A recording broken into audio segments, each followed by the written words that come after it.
प्यारे बच्चों, आज हम लोग जंतुओं में जनन प्रावस्था के बारे में अध्ययन करेंगे। जंतुओं में जनन प्रावस्था। जंतुओं में वृद्धि प्रावस्था के बाद जनन प्रावस्था आती है। इस प्रावस्था में लैंगिक जनन अंग विकसित और परिपक्व हो जाते हैं। जंतु जब सेक्सुअली मैच्योर हो जाते हैं तब उन्हें ब्रीडर्स या प्रजनक कहा जाता है। ये प्रजनक दो प्रकार के होते हैं, सीजनल ब्रीडर्स और कॉन्टिन्यूअस ब्रीडर्स। सीजनल ब्रीडर्स ऐसे जंतु होते हैं जो वर्ष के किसी मौसम विशेष में ब्रीडिंग करते हैं, जैसे मेढक, लिजार्ड, पक्षियाँ, हिरन, कुत्ता, चीता आदि। जबकि सतत प्रजनक ऐसे जंतु होते हैं जो अपने जनन काल में सतत प्रजनन करते हैं। उनमें मौसम का कोई असर नहीं पड़ता है, जैसे मनुष्य, बंदर। जनन प्रावस्था के दौरान फीमेल प्लेसेंटल मैमल्स के अंडाशय और गर्भाशय में कुछ हार्मोन्स के द्वारा चक्रिक परिवर्तन होते हैं, जिसे प्राइमेट स्तनधारियों में आर्तव चक्र और नॉन प्राइमेट स्तनधारियों में मध चक्र कहते हैं। अब हम लोग मध चक्र और आर्तव चक्र में अंतर देखेंगे। आर्तव चक्र को ऋतुस्राव चक्र, मेंस्ट्रुअल साइकिल, रजो चक्र, मासिक चक्र भी कहते हैं। आर्तव चक्र प्राइमेट स्तनधारियों में चलता है, जैसे बंदर, कपी, मनुष्य, जबकि मध चक्र नॉन प्राइमेट स्तनधारियों में चलता है, जैसे गाय, भैंस, कुत्ता, चीता आदि। आर्तव चक्र 28 दिन का चक्र होता है, जबकि मध चक्र अल्पकाल का चक्र होता है। आर्तव चक्र में 4 मुख्य चरण होते हैं। उन 4 चरणों के दौरान वो कंप्लीट होता है, जबकि ऐसा कोई भी चरण मध चक्र में नहीं होता है। मध चक्र में एक मुख्य पीरियड होता है, वो अल्पकाल का होता है, जिसे हीट पीरियड या ओइस्ट्रस पीरियड कहते हैं। इस काल में तीव्र संभोग की इच्छा जंतु में जागृत होती है। यह काल गाय में 12 से 24 घंटे तक का होता है। इस काल के पश्चात का काल एनेस्ट्रस या पैसिव पीरियड कहलाता है। अब हम लोग आर्तव चक्र के बारे में और डिटेल से देखते हैं। आर्तव चक्र के जो 4 मुख्य फेजेज हैं वो हैं मेंसेस। मेंसेस के बाद आता है प्रोलिफरेटिव फेज। प्रोलिफरेटिव के फेज के बाद आती है ओव्यूलेटरी फेज। ओव्यूलेटरी फेज के बाद आती है ल्यूटियल फेज। ल्यूटियल फेज के बाद फिर मेंसेस स्टार्ट हो जाती है। ये टोटल 28 दिन का चक्र होता है। इस चक्र के दौरान महिला के गर्भाशय और अंडाशय में परिवर्तन होते हैं। उन्हीं परिवर्तनों को हम लोग देखेंगे। मेंसेस 1 से लेकर के 4 या 5 दिन तक का चलता है। इस फेज में जो पिछले महीने में गर्भाशय के आंतरिक झिल्ली यानी इंडोमेट्रियम बनी होती है, वो इस समय टूटकर ब्लड के साथ बाहर निकलती है। इसी को ब्लीडिंग कहते हैं। इस फेज के बाद प्रोलिफरेटिव फेज चालू होती है। इस फेज में प्राथमिक फॉलिकल या प्राइमरी फॉलिकल FSH हार्मोन से स्टिमुलेट होकर के ग्रैफियन फॉलिकल में बदलती है। ये ग्रैफियन फॉलिकल जब मैच्योर हो जाते हैं तब उसी से सेकेंडरी oocyte बाहर आती है। अब ये प्रोलिफरेटिव फेज 5-6 दिन से लेकर के 13 दिन तक चलता है। इस दौरान फॉलिकल का डेवलपमेंट होता है। अब 14वें दिन ओवुलेटरी फेज आती है। इस दिन LH या ल्यूटिनाइजिंग हार्मोन का लेवल बहुत हाई होता है। इसे LH सर्ज कहते हैं। इसके प्रभाव से ओवुलेशन होता है। इस प्रक्रिया में मैच्योर ग्राफियन फॉलिकल से सेकेंडरी oocyte निकलकर फैलोपियन ट्यूब में आ जाते हैं। अब जो खाली ग्राफियन फॉलिकल बचता है उसको कहते हैं कार्पस ल्यूटियम। अब ये कार्पस ल्यूटियम बना रहेगा या नष्ट हो जाएगा, ये निर्भर करेगा कि ये जो सेकेंडरी oocyte बना है ये निषेचित हुआ या नहीं। अगर निषेचन की प्रक्रिया हो जाती है तो सेकेंडरी oocyte से ओवम बनकर निषेचन प्रक्रिया हो जाती है तो कार्पस ल्यूटियम बना रहेगा और ये टेम्परेरी इंडोक्राइन ग्लैंड की तरह कार्य करेगी। इससे ईस्ट्रोजन और प्रोजेस्टेरॉन हार्मोन स्रावित होंगे। यह गर्भाशय की वाल की मोटाई को, थिकनेस को बरकरार रखेगी। और अगर निषेचन नहीं होता है तो यह आगे वाले टाइम में डिजनरेट हो जाएगी। अब ओवुलेटरी फेज के बाद चौथी जो लास्ट फेज है, जो लास्ट 14 दिन तक के लिए होती है, उसको कहते हैं ल्यूटियल फेज। यह फेज 15 से 28 दिन तक रहती है। ये फिक्स फेज है, इसका लगभग यही टाइम है। जबकि फॉलिकुलर फेज में परिवर्तन हो सकता है, लेकिन ल्यूटियल फेज फिक्स फेज रहती है, 15 से 28 दिन तक ही चलती है। उसके बाद फिर मेंसेस अगले महीने में आ जाता है। अब हम लोग इन दोनों में कुछ और अंतर देखते हैं।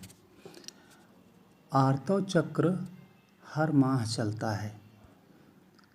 यह चक्र 12 से 13 वर्ष की अवस्था में प्रारंभ होता है। अब प्रारंभ होने को मीनार्च कहते हैं और 45 से 50 वर्ष की आयु में यह समाप्त हो जाता है और इसके समाप्त होने को मीनोपॉज कहते हैं। इस दौरान हर माह यह चक्र चलता है, केवल गर्भावस्था के समय को छोड़ करके। जबकि मध चक्र वर्ष में 1 बार, 2 बार या अनेक बार आता है। 1 बार हिरन में आता है, उसे मोनोइस्ट्रस कहते हैं।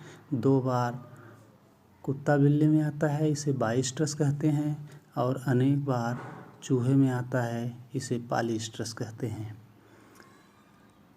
मासिक चक्र में रजोस्राव प्रावस्था में रक्त का स्राव होता है। जैसा कि हम अभी बताए थे कि मेंसेस पीरियड में 1 से 4-5 दिन का जो होता है उसमें ब्लीडिंग होती है और उस ब्लीडिंग में जो गर्भाशय की इंडोमेट्रियम है वही टूट टूट करके ब्लड के साथ बाहर निकलती है।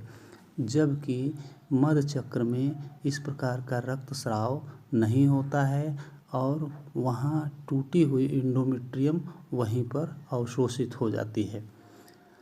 रजोस्राव के दौरान यानी जब मेंसेस की अवस्था होती है उस दौरान फीमेल में तीव्र सेक्स की इच्छा नहीं उत्पन्न होती है। जबकि मध चक्र में मधकाल के दौरान तीव्र सेक्स की इच्छा उत्पन्न होती है। रजोस्राव के दौरान मादा नर को मैथुन क्रिया की अनुमति नहीं देती है, जबकि मधकाल के दौरान ही मादा नर को मैथुन क्रिया की अनुमति देती है।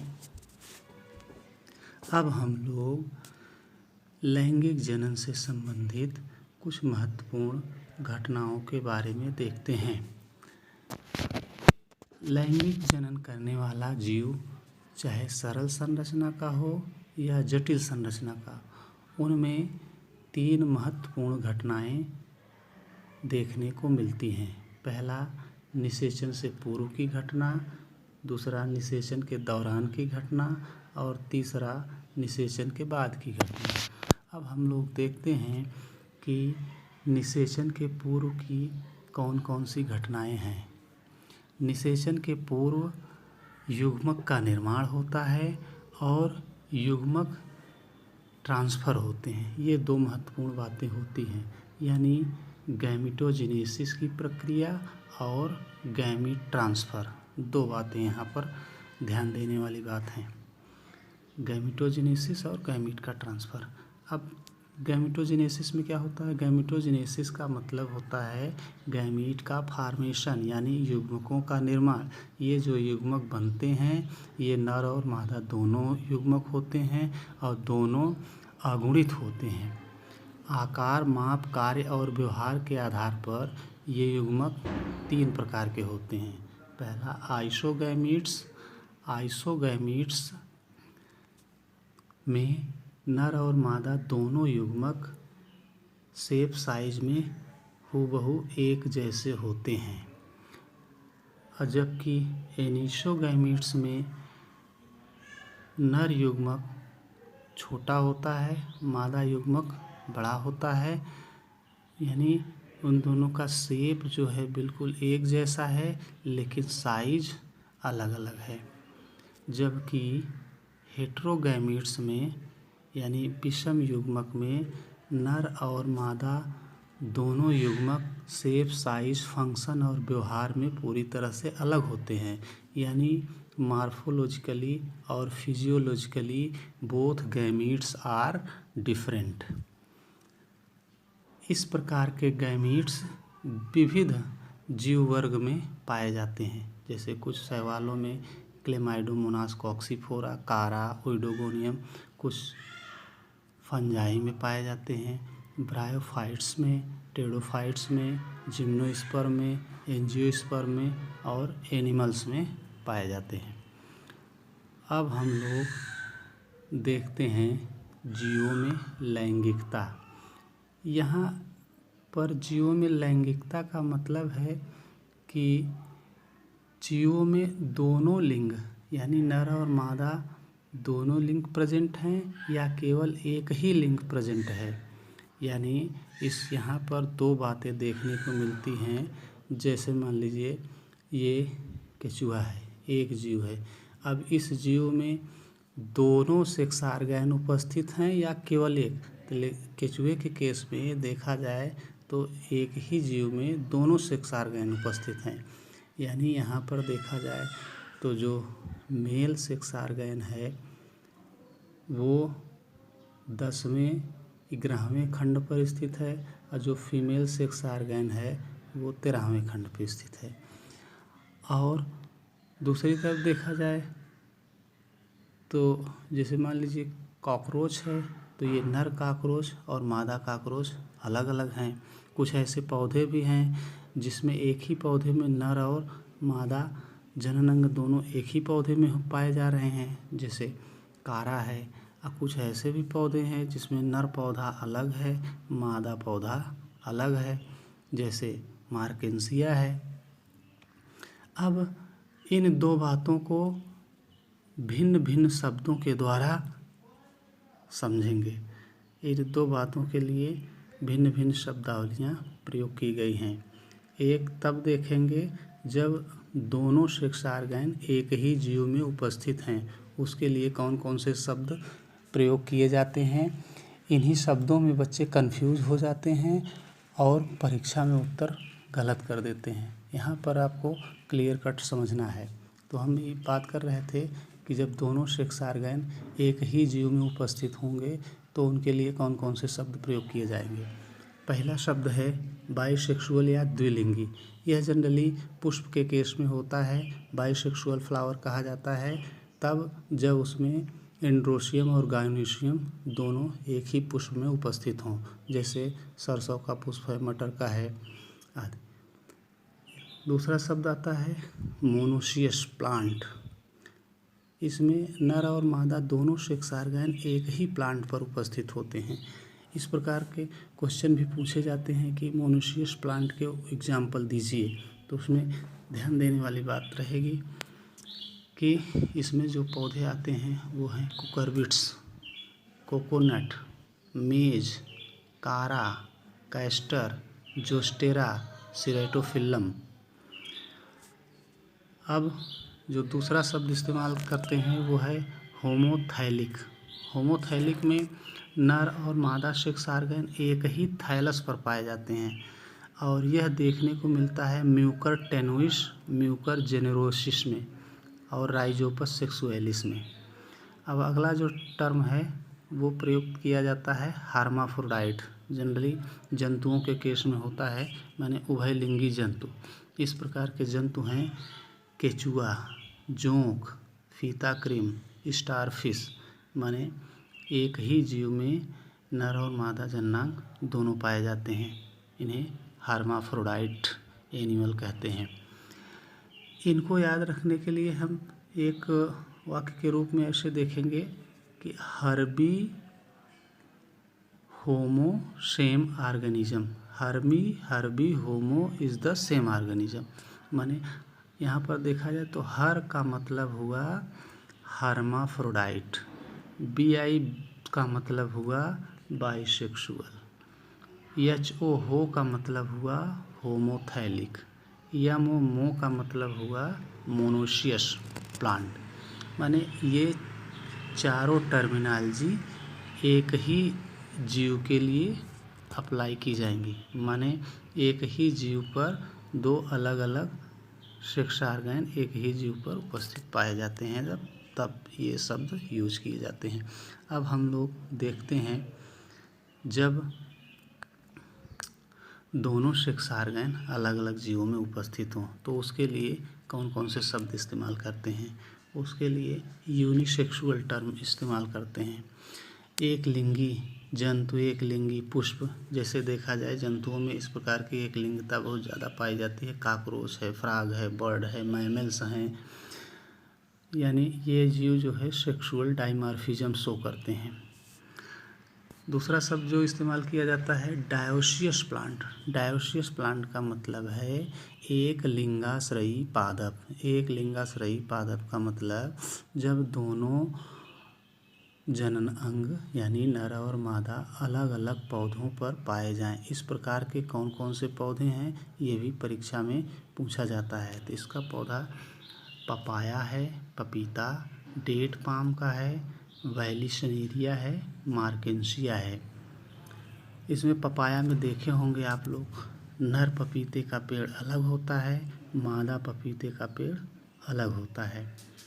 अब यहाँ पर कंफ्यूज कर जाते हैं बच्चे कि डायोसियस लिखा गया है तो इसका मतलब द्विलिंगी होना चाहिए, लेकिन ऐसा नहीं है। डायोसियस का मतलब एक लिंगाश्रय। डायो माने दो कैसे, माने दो अलग अलग जनन अंग, ये बात। अब अगला शब्द जो यूज होता है वो है हेटेरोथैलिक। इसमें नर और मादा सेक्स ऑर्गन अलग अलग थाइलस पर पाए जाते हैं, जैसे म्यूकर म्यूसिडो और म्यूकर हिमेलिस, राइजोपस स्टोनलीफर। अब हम लोग देखते हैं कि युग्मक निर्माण के दौरान कोशिका विभाजन। अब देखा जाए तो जो जीव हैं वो दो प्रकार के हैं। एक तो अगुणित जीव और एक द्विगुणित, माने जिनका मेन काय हैप्लॉइड होता है। इसके तहत जो आते हैं वो जनरली मोनेरान्स हैं, एल्गी है, फंजाई है और ब्रायोफाइट्स हैं। अब इन जीवों में जो गैमीट्स बनेंगे वो भी अगुणित होंगे और द्विगुणित जीवों में जो गैमीट बनेंगे वो भी अगुणित होंगे। लेकिन अगुणित जीवों में गैमीट माइटोटिक डिवीजन के तहत बनेंगे और द्विगुणित जीवों में गैमीट मियोसिस या रिडक्शन डिवीजन के तहत बनेंगे। भिन्न भिन्न जीवों के युग्मकों में गुणसूत्रों की संख्या भिन्न भिन्न होती है। इसे हम एक टेबल के द्वारा देख सकते हैं आपकी बुक में एक टेबल दी हुई है जिसमें एक तरफ जीव का नाम, उसके मियोसाइट सेल में गुणसूत्र की संख्या और गैमीट में गुणसूत्र की संख्या है। इसे आप देख लेंगे। एक खास बात इसमें जो ध्यान रखने वाली है वो ये कि सबसे कम गुणसूत्र किस में पाए जाते हैं, तो सबसे कम गुणसूत्र एस्केरिस और म्यूकर हिमेलिस में पाए जाते हैं, जिसमें 2n नंबर बराबर 2 होता है। और सबसे अधिक गुणसूत्र पाया जाता है एक प्रोटोजोवन है जिसका नाम आलोकैंथा है, उसमें 2n नंबर बराबर होता है 1600।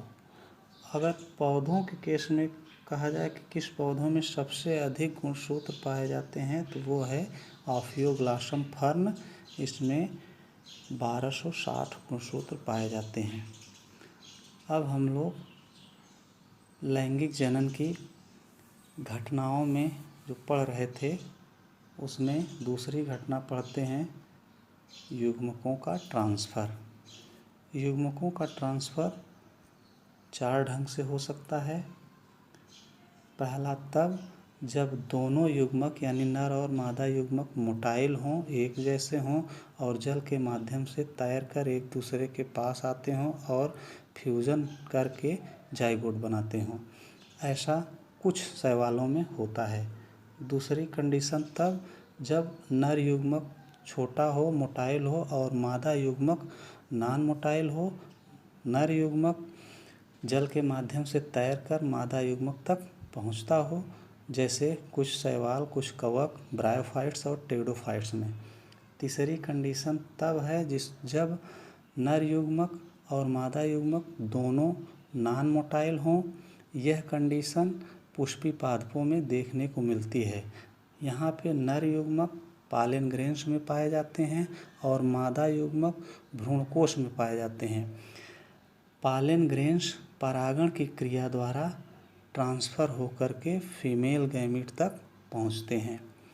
चौथी स्थिति में अधिकांश जंतुओं में नर मेल गैमीट को अपने कॉपुलेटरी ऑर्गन्स के द्वारा मादा के रिप्रोडक्टिव पाथ तक पहुंचाता है। धन्यवाद।